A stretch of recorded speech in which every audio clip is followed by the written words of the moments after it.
When I first told my father I wanted to get my nose pierced, he sent me an email asking me to meet him in the living room on Tuesday at 4 p.m. Despite how it may sound, this was not a cold gesture coming from him. It was simply a matter of scheduling. You see, my father was a businessman of the purest sort. He was always on time, he put everything in writing, and he loved to get things done. He took his job as a recruiter, landlord, and business owner very seriously, and his job as my dad even more seriously. During the summers of my childhood, when I was out of school and had no responsibilities, I would receive a loud knock on my bedroom door every morning at 9 a.m. sharp. Not because I had somewhere to be, but because he felt that sleeping any later would be overindulgent. When I was in elementary school, he forced me to sit down with him every Sunday for a procedure I absolutely dreaded. "Are you ready for corrected papers?" he'd bellow, then wait for me to drag myself out of my room and join him at the kitchen table, where we would go through all the worksheets, quizzes, and tests I had gotten back in my cubby that week and redo every single problem I had made a mistake on until I understood where I went wrong. When I came home with my first Justin Timberlake CD, he snatched it out of my hands and returned it to me the next day with a sticky, which listed the songs I was and was not allowed to listen to, the threat of boombox removal looming overhead should I ever dare to disobey. By the time I reached middle school, I was a conservative, disciplined, overzealous nerd. I got straight A's, was a faithful member of our town soccer team, and received very little attention from boys. All in all, an ideal situation for my dad. Then I got to high school. I started playing the piano. I saw a pair of unkempt, traveling spoken word poets perform at our school. It had not previously occurred to me that one could exist as an unkempt, traveling spoken word poet, but I found myself quite liking the idea. I started writing my own poetry and performing it for my dad. He listened, but I could tell, while he didn't hate it, he didn't quite like it either. Mostly, he was just confused. As I continued to dive deeper into music, poetry, and the like, I found myself becoming less and less interested in soccer.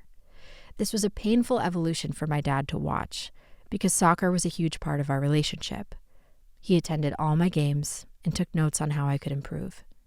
If, at the next game, I showed enough improvement, he would reward me with a brand new CD. When it came to practice, not only did he drop me off, not only did he stay and watch, but he practiced, exercising on adjacent fields, my teammates squinting and pointing at the man running up and down the hills in the distance, whispering, "Steph, is that your dad?" My senior year, I revealed the news to him that I wanted to quit the team. My request to get a nose ring followed shortly thereafter, and then, when I returned from my first year of college, I informed him, in his own matter-of-fact way, that I was switching my major from business to English. It was around this time that I saw my dad starting to think, oh, shit. The conservative, mild-mannered, business-minded, practical, organized, stylistically understated, GPA-focused, retirement-saving, 5-year planning, soccer-playing, 9-to-5 working daughter he had been trying to raise all this time was turning out to be what, to him, may as well have been just about the scariest thing in the world: an artist. But while he may have been nervous when he watched me swap out Intro to Marketing for a class on Bob Dylan, and while he may have felt fear when he watched me get into a serious relationship with someone who had a job-hopping history on LinkedIn, and while he may have been terrified when I started pointing to Lady Gaga as my biggest role model and inspiration, if there is one thing that never changes about John Tonneson, no matter the circumstance, it is this: John Tonneson shows up. He showed up to every talent show. He showed up to every musical. He showed up to every open mic night, restaurant gig, contest, concert, spelling bee, and poetry reading, even if he had to travel across state lines to get there. He proudly moved his post from the bleachers to the stands. He took notes on my songs instead of on my games, For Christmas, he gave me a new guitar instead of a new pair of cleats. And then I got to watch him. I watched him pick up that same guitar he gifted me and rekindle his long-lost passion for the instrument. I watched him give Lady Gaga a chance, and in his musically intelligent and unemotional way, identify Art Pop, her most abrasive album, as a masterpiece that he listened to on the reg. When I started podcasting, I watched him create a Spotify and sit through every episode of my show. Eventually, he started listening to other shows too, and like me, became a podcast fanatic. Then, I watched in shock as my father, the most utilitarian man I've ever met, started texting me links to interviews with spiritual teachers like Deepak Chopra, whom he, never stepping too far out of character, referred to as a fruitcake who had a lot of good advice. Through his entire cancer journey, my dad behaved no differently than he always had. When he was first diagnosed, he researched, consulting doctors all over the country. When he learned the treatments weren't working, he prepared, fixing everything he could think of at his rental properties so they'd be left in perfect condition, sorting through his filing cabinet so all logistical matters would be straightforward, and even planning this funeral down to every last picture so he could be remembered exactly how he wanted. And finally, when his liberal, bold-mannered, quasi-business-minded, semi-practical, somewhat organized, stylistically overstated, non-GPA-focused, non-retirement saving, 6-month planning, piano-playing, freelancing daughter requested to make a podcast episode with him, not necessarily to share, but at the very least to treasure forever in private, John Tonneson, once again, showed up. Even though he agreed to my request without hesitation, I must say, there are few things in my life that have terrified me more than interviewing my dad on his deathbed. My intention, I knew, was to create a beautiful portrait of him and capture even the smallest glimpse of the magnificent man he was. The thought of even slightly perturbing either him or Nancy, my stepmom, however, which I realized I may have already done by even suggesting the idea, during what was already such a difficult time, was paralyzing. Still, I pushed myself to give it a shot. I believed in the spirit of what I was doing, and if I could just do it the right way, then maybe, just maybe, that spirit would shine through. We did the interview. I made a rough cut. A few days later, the three of us sat down and watched it together. I held my breath for the full hour, too scared to check their facial expressions, wondering the whole time whether they were enjoying it or crawling out of their skin. When it was done, I ripped off the Band-Aid and looked at them. Both of them were smiling.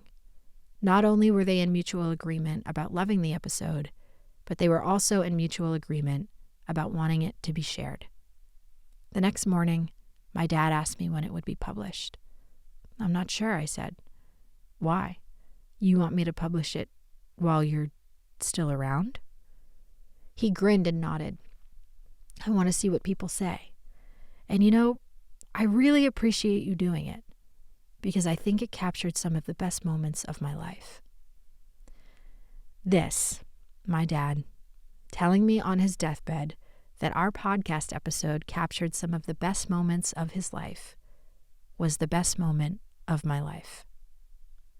Sadly, he passed before I could finish the episode. He did get to watch the final cut with his friends, Chuck and Martha, though, and knowing my dad, sharing it with a couple people that mattered to him was likely more than enough. As I reflect back on our relationship, our similarities and our differences, and all the times we struggled to understand each other, what I realized my father taught me about love is that love is not about understanding. He taught me that love is about showing up, even and especially when you do not understand. When you don't understand why the person you love wants to get their nose pierced, you grant them permission to do it anyway, even though it will hurt you deeply. When you don't understand why the person you love does not want you to get your nose pierced, you don't go through with it, even after you've fought for and gained their permission, because you know it will hurt them deeply. Love is showing up to poetry night when you don't understand poetry. Love is showing up to soccer practice after you said you were quitting the team. Love is Nancy showing up day in and day out when her partner became terminally ill, cooking his meals, organizing his pills, and kissing him on the forehead every day until the day he died. Love is our neighbor, Rick, showing up to our house in the middle of the night to offer comfort and medical advice as one of us was about to pass. Love is Nancy's daughter, Natalie, flying home from a business trip and being away from her child, and Nancy's other daughter, Jen, bringing her child so that they could show up on their mother's doorstep in the aftermath of a tragedy and ask, "How can I help?" Love is Lucia, my childhood best friend, booking a red-eye in the middle of her vacation and flying across the country, all without being asked, so that she could show up to the funeral for my favorite person in the world. Love happens when you do not understand. You do not understand your loved one. You do not understand God. And you do not understand life. But still, somehow, you show up. You show up with the faith and the hope that one day you will understand. You will understand the poem. You will understand the illness. You will understand your father, your daughter, the 9 a.m. wake-up call, the math problem, the nose ring, the diagnosis, the death, and the life. And when you show up for long enough, with enough faith and enough hope, that one day you will understand, oftentimes you do. But even if you don't, it doesn't matter, because at the very least, you showed up.